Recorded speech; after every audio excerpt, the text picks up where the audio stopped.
All right, today we are diving deep into a really fascinating modern spiritual movement with a story that's, well, it's cosmic, to say the least. We're looking at the source material called Living with El Cantare, the miracle of faith in the Lord God for the space age. So let's just jump right into the big idea here, the thing that this entire belief system is built around. And it starts with a pretty wild question.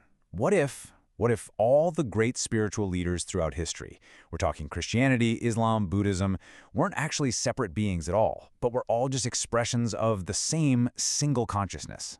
And that one single consciousness, well, it has a name, El Cantare. According to these teachings, this is the highest god of planet Earth. The name itself is actually pretty cool. It's a combination of words.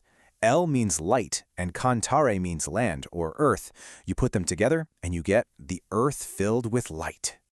Okay, and this is where the whole idea just explodes in scale. The teaching here is that a whole bunch of historical gods are, you guessed it, El Cantare. We're talking about the Lord God in Christianity, Elohim in Judaism, Allah in Islam, even figures from Chinese and Japanese Shinto traditions. The core claim, the big takeaway, is that these are not a bunch of different gods. They're just different names for the exact same being. Now, to really wrap our heads around this, we gotta go back in time. And I mean way back. Because the story of El Cantare isn't just about our little planet. Nope. It starts with the creation of the entire universe. And the timeline here is just staggering. Seriously, look at these numbers. We kick things off 100 billion years ago when a being known as the primordial Buddha decides, hey, let's create a three-dimensional universe. Then we jump ahead to 10 billion years ago. Our solar system pops into existence. Then, 400 million years ago, humanity shows up on Earth, and right on its heels, you have the very first descent of El Cantare's consciousness. It's a massive scale. So you might be asking, okay, how was this universe actually built? What are the rules? Well, according to the source material, it's all based on what they call God's three great inventions. Think of them as the fundamental building blocks. Number 1, the creation of space. Number 2, the creation of time. And number 3, which is kind of the most important one, a built-in guiding principle, a push towards happiness and progress for absolutely everyone. And this brings us to the origin of humanity itself, which is not what you might expect. The belief here is that the first life in our solar system didn't start on Earth. It started on Venus, which was apparently a utopian society. So, about 400 million years ago, El Cantare basically creates hundreds of men and women on Earth by using the spiritual energy of these super-advanced Venusians. It was like a cosmic seeding of a new civilization right here. So, okay, humanity is now on Earth. What's next? Well, this is where the next chapter of the story kicks in. It's all about El Cantare sending down parts of his own consciousness. Think of them as divine guidance missions at just the right moments in history to help us along. You can see this whole lineage of descents laid out here, and it all kicks off with a figure called Alpha. This was the very first piece of El Cantare's consciousness to actually show up physically on Earth, and we're talking about 330 million years ago. Now, these first two descents, they each had very specific, very different jobs. Alpha's mission, as the creator god, was all about unity. He had to bring together early humans on Earth, and yeah, that includes immigrants from other planets, and get them all living under one set of laws. Then, way later, Elohim came down as the god of justice. His job was to teach humanity the difference between good and evil, light and darkness, setting a whole new standard for how we should live. And this pattern just keeps going all throughout history, with some names you'll definitely recognize. We're talking Hermes in ancient Greece, Odin over in Scandinavia, Thoth in the legendary city of Atlantis, and a really big one, Gautama Siddhartha, yep, the historical Buddha, in India. All of them are considered these branch spirits, pieces of El Cantare's consciousness sent to teach us something new. And that connection to Buddhism is super strong. The teachings are very clear that El Cantare's consciousness is the exact same one known as the Mahayana, or Vairocana Buddha. In fact, if you've ever seen this incredible great Buddha statue in Nara, Japan, well, it's considered to be a symbolic representation of Lord El Cantare.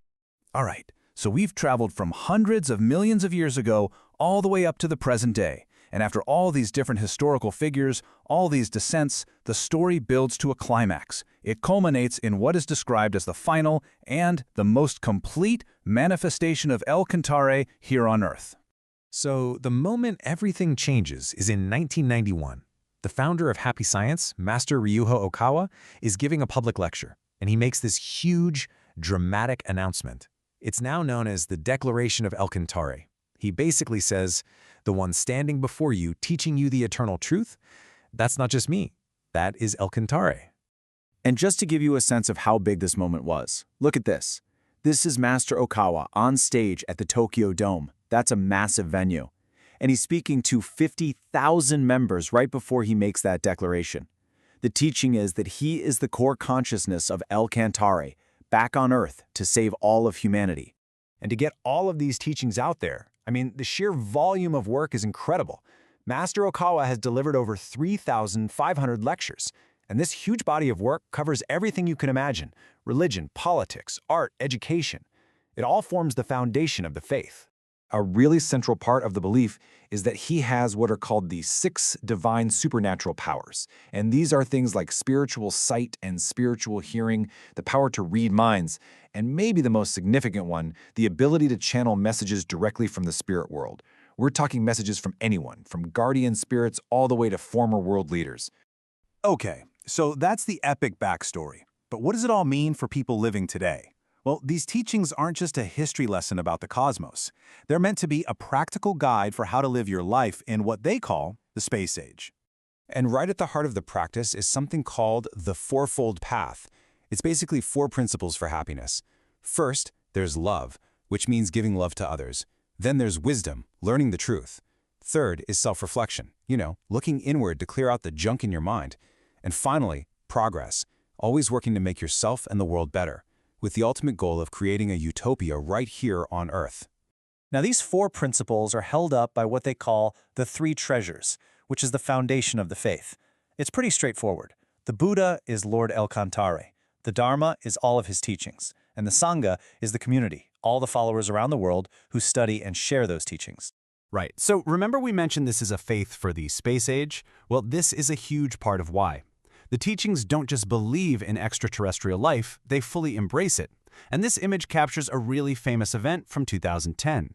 The story goes that after a lecture where Master Okawa actually predicted UFOs would appear, thousands of people witnessed a huge formation of them in the sky. So why are they visiting? It's not what you might think. According to the source material, these space people are here to study us. They're trying to understand concepts that they just can't wrap their minds around. Things like love, self-sacrifice, even patriotism.